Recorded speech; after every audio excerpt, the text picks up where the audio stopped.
Hi, today is August the 16th and this is a weekly recap on the current trades. Kind of boring, nothing much happened last week because of course the conservative trade management in this evolving rhino to a bullish market with a sustained volatility, although falling a bit lately, has been fairly easy overall. And as you can see, this is the August trade. Last week I started peeling off the call side.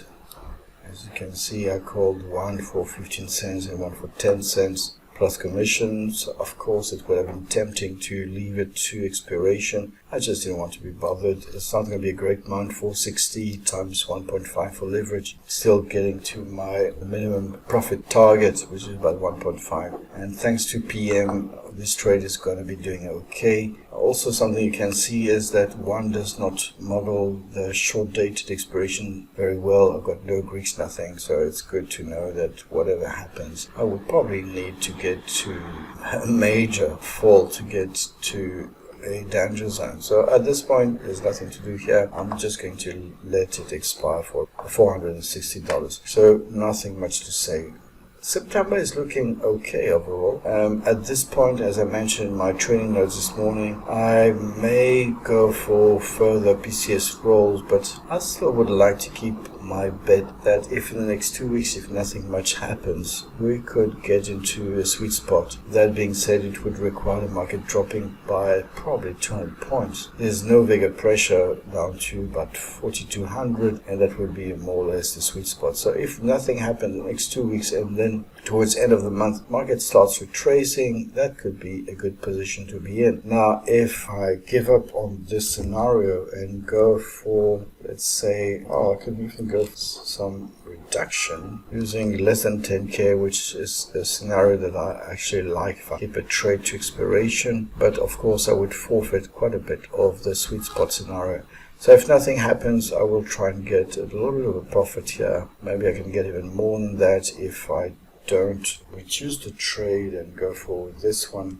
It's about $100 or $1 on this combo. That's something I could do. But of course, if I don't go for the same PDS, I definitely then forfeit my sweet spot scenario. I don't think it will happen, but it could happen early September. Who knows? I'm giving myself some more time just to let the trade go to more or less its profit potential, and then I will see how it goes. The other alternatives is, of course, close the trade early for about $600 and then move on. So really nothing much to say about this trade. Now, on October, as you have seen from last week, I've managed to increase the profit line to 337, and this trade could go on with further build up. Pretty happy that I'm only using less than 10k here. So if the market would drop very abruptly, I could have space and capital to add a lower combo and without any need to roll the trade down. So that, and at this point with a 4.5 delta, of course after 60 DTE there could be a dampening or a sinking of the T+0 line, but I would assume that would get to about to 300 before it starts sagging a bit. So on this trade, I would probably get to, instead of going for broken butterflies, that really, in case the market keeps grinding up, will not yield that much. I may go for another PCS and CCS, basically opportunistically adding spreads to the trade, which would equate to a 9 condor. At this time, I'm not losing that much, 1.1 on my core credit spread, so that's fine. I probably paid 1.105, so that's still fine. And of course, I could flatten my delta, add a little bit of credit. If I just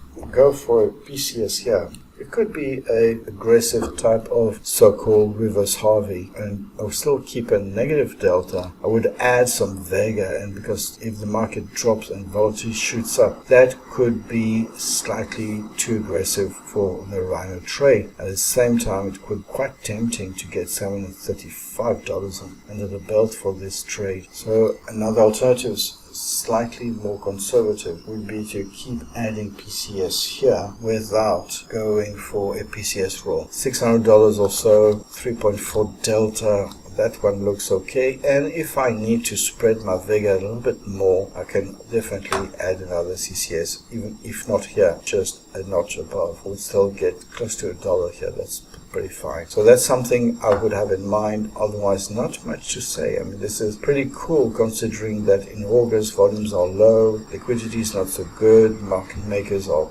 kind of lazy, so it's actually pretty good not to have to do too much to our trades. Okay, that may sound a little boring, but August can be boring or treacherous, and definitely at this point I prefer boring. Okay, thank you for watching. For more updates, please join the Rhino Slack, where I give 2 updates on the SPX Outlook, and I post my trading notes morning and afternoon. Thank you for watching, and bye for now.